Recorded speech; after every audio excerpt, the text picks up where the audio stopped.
有些人在关系里非常需要被肯定，他们会不断确认对方是不是在意自己，是不是重视自己，是不是还爱自己。当这些确认得不到的时候，他们的情绪就可能迅速变得不稳定。这里是 Lori 心理解剖室，我是分析师 Lori。有些人在关系中会非常在意对方的一句话、一个态度，甚至一个表情。如果感觉被忽视或者没有得到回应，他们可能会变得焦虑、不安，甚至开始怀疑这段关系。在外人看来，这种反应有时候会显得有些过度，但在心理结构上，这些行为往往有更深的原因。在前几个视频，我们提到过一个重要的心理特点，对关系确认的强烈需求。当一个人很难稳定地感受到自己是被爱的、被重视的，那么他们就会不断通过关系来寻找这种确认。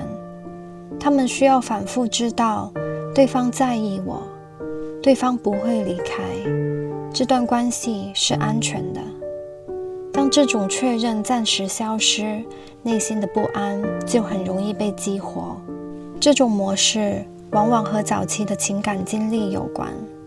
有些人在成长过程中，情感回应并不是稳定的，有时候被关注，有时候又被忽视。这种不稳定的体验很容易让孩子形成一种感觉，关系是不可预测的。于是当他们长大后，亲密关系就可能变成一个需要不断确认的地方。所以在关系里就可能出现一种循环，当关系稳定时，他们会感觉安心，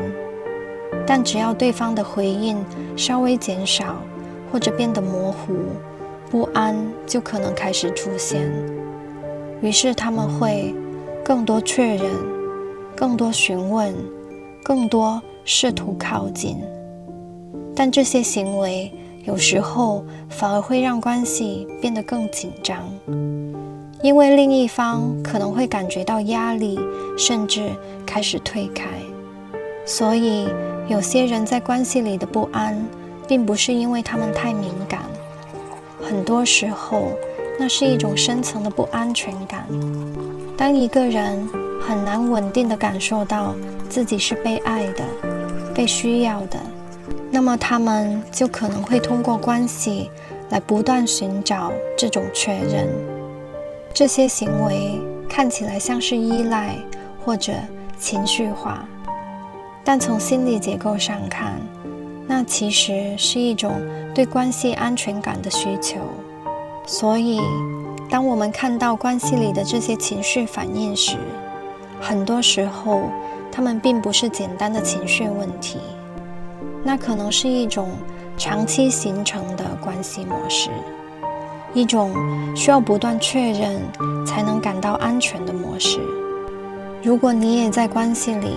经常需要确认对方是不是还在意你，或者对方的态度会让你非常不安，评论区留下你的经历，我会帮你一起分析这段关系背后的心理结构，以及它可能发展的方向。